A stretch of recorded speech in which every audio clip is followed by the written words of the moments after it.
इससे पिछले लेक्चर में बर्नौलीज इक्वेशन को जब हम डिस्कस कर रहे थे बिल्कुल एंड पे, तो मैंने आपको ये कहा था कि अगर प्रेशर को कांस्टेंट रखा जाए तो हाइट में कमी की वजह से स्पीड में इजाफा हो जाता है, फ्लूइड की स्पीड में, और हाइट में इजाफे की वजह से स्पीड में कमी हो जाएगी। यानी हम कह सकते हैं कि स्पीड और हाइट का आपस में कोई ना कोई रिलेशन है। आज यही हम पढ़ने जा रहे हैं टॉरिसेलिस थ्योरम में। मैं हूं आपका फिजिक्स टीचर तलहा उबैद, और आज हम चैप्टर 6 का लेक्चर नंबर 6 ही डिस्कस करेंगे, जिसमें हम बर्नौलीज इक्वेशन की कुछ एप्लीकेशंस देख रहे हैं, जिसमें फर्स्ट एप्लीकेशन है टॉरिसेलिस थ्योरम। इस थ्योरम को स्टेट करने के लिए, मतलब इसकी स्टेटमेंट लिखने से पहले, मैं एक सिचुएशन कंसिडर करता हूं, और उस सिचुएशन के बाद हम एक फॉर्मूला बनाएंगे, और उस फॉर्मूला को बाद में स्टेटमेंट की शक्ल हम बड़ी आसानी से दे देंगे। तो ऐसा करते हैं। फर्स्ट करने हमारे पास एक कंटेनर है जिसके अंदर फर्स्ट कर लें आइडियल फ्लूइड भरा हुआ है, कोई ना कोई आइडियल फ्लूइड है, और यहां पर दो ऑरिफिसेस यानी दो सुराख छोटे छोटे बन जाते हैं। एक मेरी तरफ ये पॉइंट ए है और एक उस तरफ पॉइंट बी पे। इस फ्लूइड की टोटल जो हाइट है जमीन से वो थी h1, राइट। अब जो मेरी तरफ ऑरिफिस है ये बिल्कुल ओपन है, इसको कोई सपोर्ट नहीं है, लेकिन जो उस तरफ ऑरिफिस है वहां से एक छोटा सा पाइप जो है वो उस कंटेनर के टॉप तक जा रहा है। और आप गौर करें, पानी उस पाइप में भी उसी लेवल पर पहुंच चुका है जिस लेवल पे इस कंटेनर के अंदर पानी था। वो ऑरिफिस बी था और ये ऑरिफिस यानी सुराख ए। अब जाहिर बात है, ये जो ऑरिफिस है जहां से हम पानी को कहीं भी कंटेन करने में कामयाब नहीं हुए, पानी कहीं कंटेन नहीं कर पा रहे, तो यहां से पानी लीक करना शुरू कर देगा, पानी या आइडियल फ्लूइड जो भी इसके अंदर है। अब जब फ्लूइड यहां से लीक करेगा तो उसकी कोई ना कोई स्पीड होगी। यही स्पीड आज के इस टॉपिक में हम कैलकुलेट करेंगे।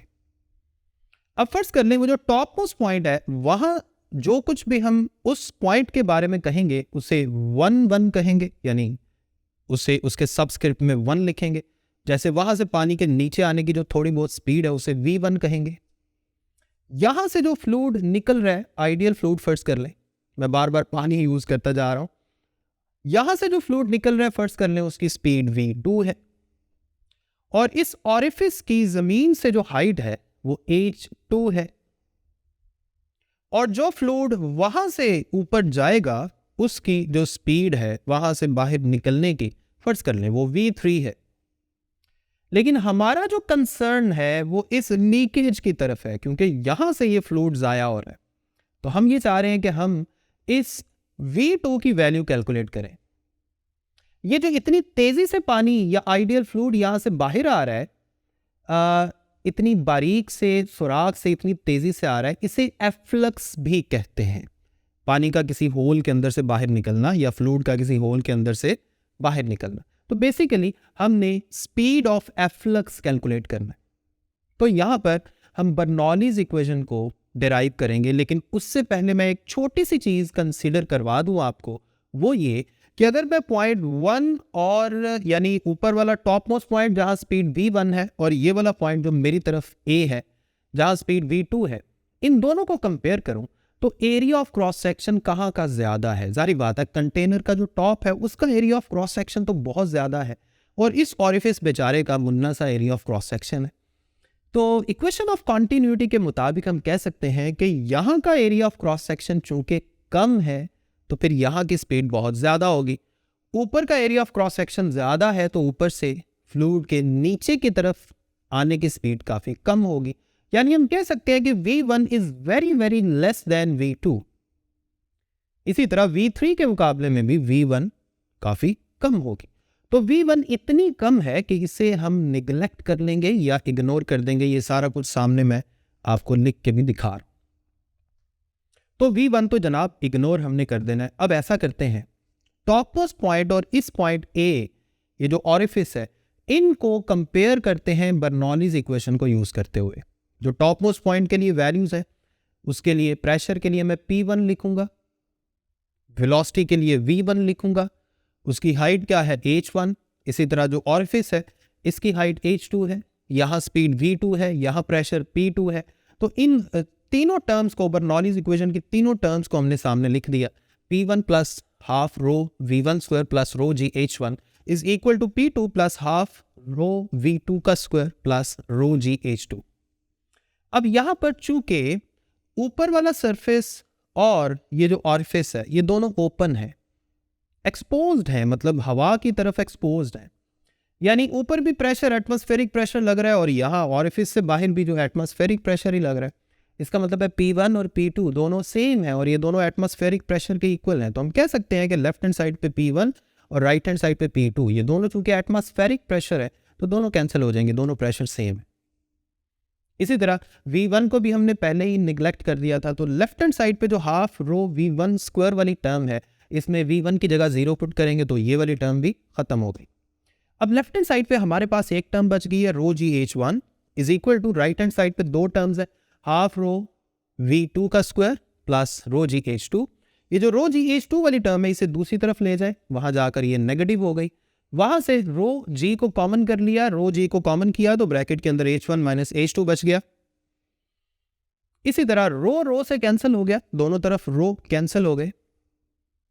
ये जो v2 स्क्वायर वाली इस टर्म वाली साइड पे जो 2 नीचे डिवाइड हो रहा था इसे उधर ले जाके हमने मल्टीप्लाई कर दिया, तो v2 स्क्वायर हमारे पास किसके इक्वल आ गया, 2g, और ब्रैकेट्स के अंदर क्या है, h1 माइनस h2।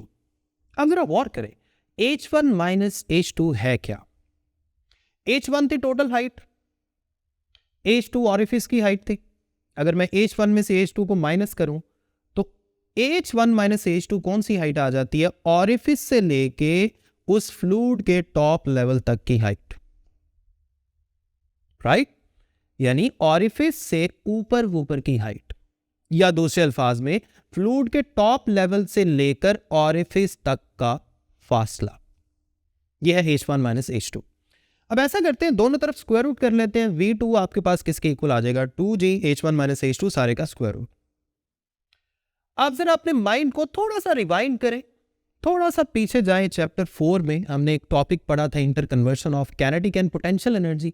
उस पर आपको याद होगा मैंने सेम ऐसा ही फॉर्मूला बनाया था, लेकिन वो केस थोड़ा सा मुख्तलिफ था, वो एक फॉलिंग ऑब्जेक्ट का केस था। मैं सेम वही एनिमेशन आपको यहां दिखा रहा हूं इसके कंपैरिजन में। उसमें हमने क्या कहा था कि अगर एक बॉडी रेस्ट से ड्रॉप किया जाए और वो पॉइंट 1 से पॉइंट 2 तक फॉल करे, पॉइंट 1 की टोटल हाइट h1 थी, पॉइंट 2 की टोटल हाइट h2 थी, पॉइंट 1 से लेके 2 तक उसने कितना फासला कवर किया, h1 माइनस h2। तो 1 से 2 तक आने में उसने जो स्पीड गेन की, अगर उसको 1 पे रेस्ट से ड्रॉप किया जाए तो v2 का फॉर्मूला सेम यही आया था, 2g h1 माइनस h2 सारे का स्क्वायर रूट। यानी हम कह सकते हैं कि यहां जो फॉर्मूला आया है स्पीड ऑफ एफ्लक्स का, इसका भी वो फ्रीली फॉलिंग बॉडी के साथ कोई ना कोई लेना देना है। और वो जरा गौर से देखिएगा क्या लेना देना। देखिए, आप इमेजिन करें कि हम इस फ्लूइड को थोड़ा सा बाहर से मैं गिराता हूं, फ्लूइड, एक नया फ्लूइड गिराता हूं। अगर इस फ्लूइड को टॉप लेवल से गिराया जाए और वो ऑरिफिस तक जाए और कितना फासला फॉल करे, h1 minus h2 under the action of gravity, तो वो जो स्पीड अचीव करेगा ये बिल्कुल वही स्पीड है जो ऑरिफिस से बाहर आने की स्पीड है। यानी जिस स्पीड से ये फ्लूइड ऑरिफिस से बाहर आ रहा है, ये वही वाली स्पीड है जो इसने टॉप से लेके ऑरिफिस तक under the action of gravity fall करने में अचीव की है। क्लियर? यही टॉरिसेलिस थ्योरम की स्टेटमेंट है। तो टॉरिसेलिस theorem states that speed of efflux is equal to, या speed of efflux through an orifice is equal to the speed attained by the freely falling fluid, या attained by the fluid in falling through a distance h1 minus h2 under the action of gravity। और इसका formula भी हमने derive कर दिया, इसकी statement भी हमने लिख दी। अब सोचने की बात यह है कि जब हम किसी ऑब्जेक्ट को ड्रॉप करते हैं तो उसकी पोटेंशियल एनर्जी काइनेटिक में कन्वर्ट होती है, और जब वो ज़मीन से टकरा के वापस आता है, और अगर हम एनर्जी के लॉसेस को इग्नोर कर दें तो फिर इसको वापस उसी हाइट पे आना चाहिए। तो यहां ऐसा होगा या नहीं होगा? यहां भी ऐसा ही हो रहा है। जरा चेक करें। आप शुरू से सोच रहे होंगे कि ये दूसरा ऑरिफिस जो पॉइंट बी पे था, ये मैंने किस लिए बनाया था, इसका तो अभी तक कुछ खास जिक्र ही नहीं किया। अब इसका जिक्र आने लगा है। देखें, फ्लूइड ने टॉप से लेके ऑरिफिस के लेवल तक आने में जो स्पीड अटेन की, उसकी वजह से उसको कोई ना कोई काइनेटिक एनर्जी भी मिली। अब यूं समझ लें कि उसने टॉप से ऑरिफिस तक आने में पोटेंशियल एनर्जी लूज की। पोटेंशियल एनर्जी किस में कन्वर्ट हुई? काइनेटिक में। और वही काइनेटिक एनर्जी वापस उसको उतनी ही पोटेंशियल एनर्जी देने के काबिल है। इसीलिए आप चेक करें, जब ऑरिफिस बी से हमने एक पाइप ऊपर तक पहुंचा दिया तो वहां से जो फ्लूइड है सेम उसी लेवल पर पहुंचा जिस लेवल पे ये मेन कंटेनर के अंदर फ्लूइड था। क्लियर?